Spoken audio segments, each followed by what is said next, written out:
All right. So I have some memories and stories in brief to share with you. Some of you remember that from the Halloween party of, I think it was 87, where I was blessed to experience Ken in full costume, and he showed up at the door. I think it was Michael Dukakis, and he had his issues in brief. So that was one of my fond memories of experience with Ken. So as Dave said, I have the honor of reading what my father had wrote to share about Ken. So here we go.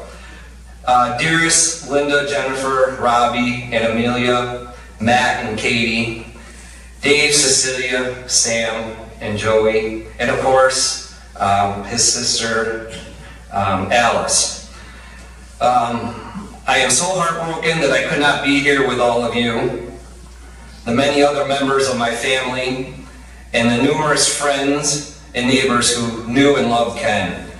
Ken and I shared such a close relationship through his life. He was not just my nephew, but a close friend, a brother, firefighter EMT, both volunteer and professional, a co-worker during his college days, summers, and a great neighbor.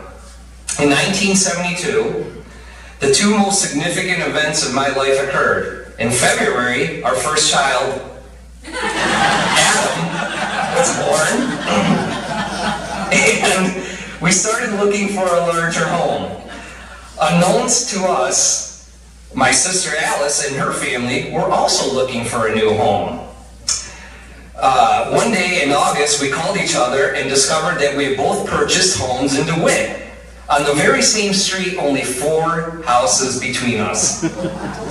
And this was the true beginning of a lifelong relationship between Ken and my father.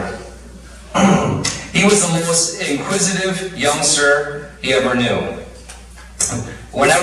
If I say I'm just reading it as if I was my dad. Sorry about that. Whatever I was doing, whether at home or at work or at the fire station, he needed to know about it.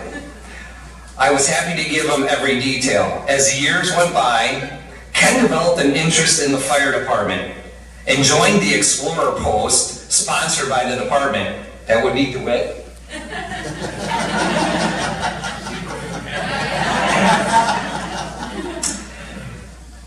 And subsequently joined the department when he turned 18.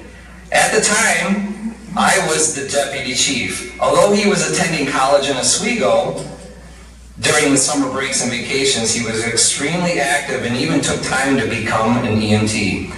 Every task Ken did was always preceded by a conversation with me. He was forever asking for guidance and perhaps some help. He referred to me as his mentor. One summer, while on college break, Ken created his own driveway ceiling business. He asked me about it, and I told him just do a professional job for each client, use good materials, and charge a fair price. At the time, he had his own vehicle that he kept in excellent condition and was extremely proud of that. Ken knew that I maintained my vehicles at home, doing all the oil changes myself. He asked me if I thought he could change his own oil. I replied, certainly, and I will walk you through it step by step. When I changed the oil in one of my vehicles, the next day, Ken showed up at my house, and I had him record every step involved in doing this. He assisted while I changed the oil in my vehicle, taking notes. The next day, he decided to take care of his vehicle. He came over to borrow some tools, and we read over the notes again. He went home to tackle this job. About an hour and a half later, he came down and he said he had drained the oil and was having problem replacing the drain plug. He said, I got the first plug in, but I can't get in the full, oh wait, hold on a second. And can't get in the other one. And I was like, what other one? And he said the one behind the first plug. I asked him to show me the pan full of old oil, and he pulled out a pan full of very bright red transmission fluid. He was so upset and apologized for making this mistake. With some of the other tools, we replaced the transmission plug, the fluid, and the engine oil. After the completion of the job, I said, let's have a little talk.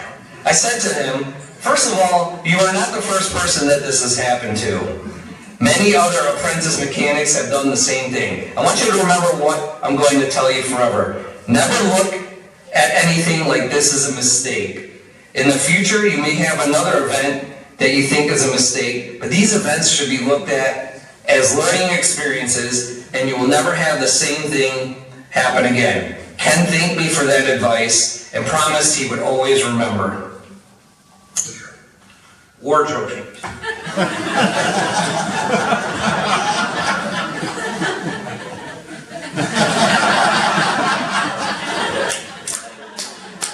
In one of my conversations with Ken, I suggested that he apply for a firefighter position at 9 Mile 2 nuclear plant, where I was a fire chief. He was not keen on the idea, but I explained to him that the company was only hiring firefighters and it would enable him to get a foot in the door, which he could bid out to any other department. So Ken applied for the job and was awarded the position, and the rest is history. Just a quick note on Ken's interview for the safety department. I told him just to stay calm and that they may ask some unusual questions. They gave him a scenario that involved a rural distribution station that was located near some wetlands. The station maintenance people and operators were complaining about the plague of mosquitoes that engulfed the station. He was asked how would he remedy this situation. Ken quickly replied, that's easy. We'll just place a large mosquito net over the entire station. And Ken was awarded the position. Now, as everyone in this room knows, that Ken had a unique sense of humor. It kind of runs in our family. So I have a little story where Ken was the target of my perfectly normal sense of humor. So Ken and Linda were married shortly after Ken was hired at NYMO. They had a beautiful wedding ceremony. Assuming there may be some concern about Ken working in the nuclear facility, I decided to assure everyone that there was no danger.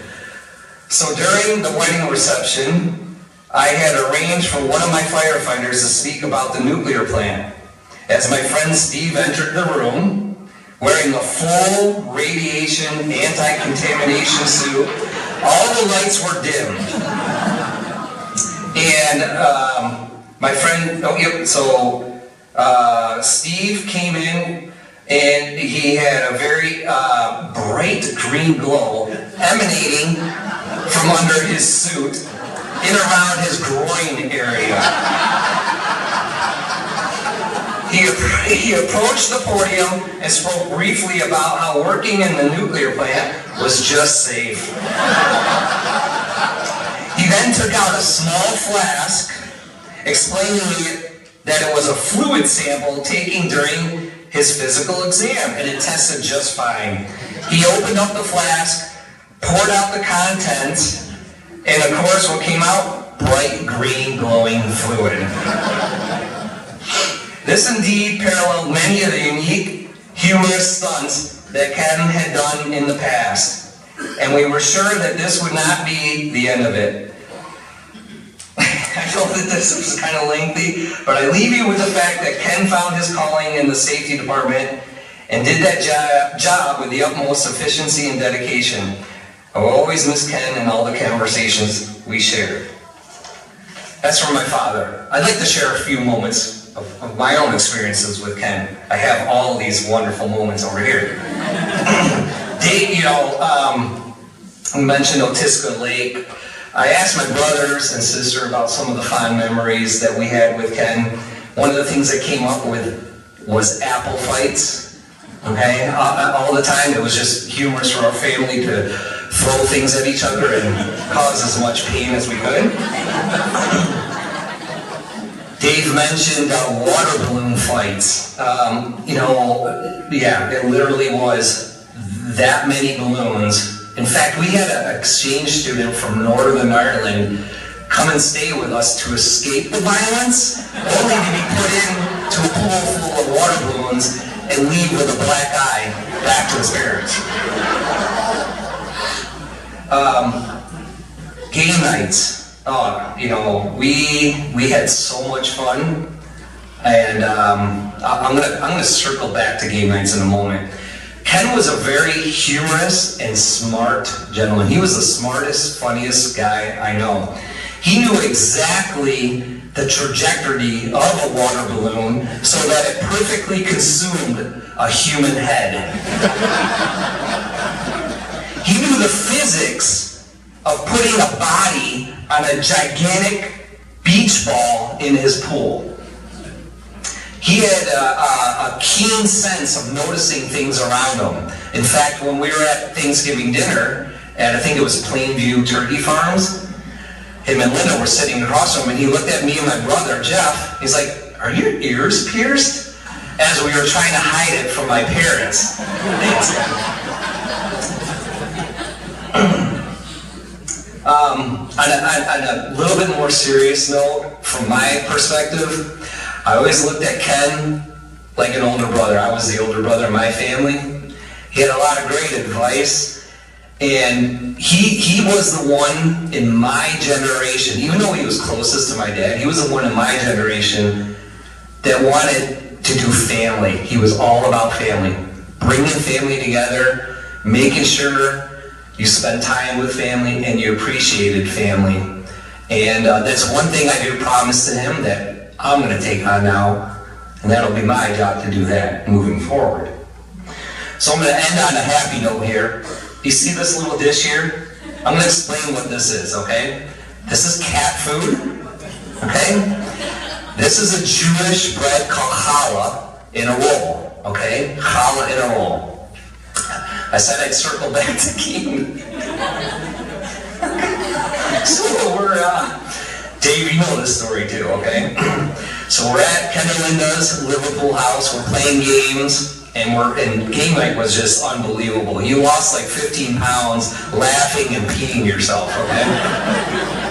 So we're playing, I think we're playing Boulder Dash or something like that, and I kept on saying to the next person, Jew roll. I was saying, did you roll? But I was speaking so fast that I said, Jew roll, Jew roll. And Ken's like, do you mean like challah?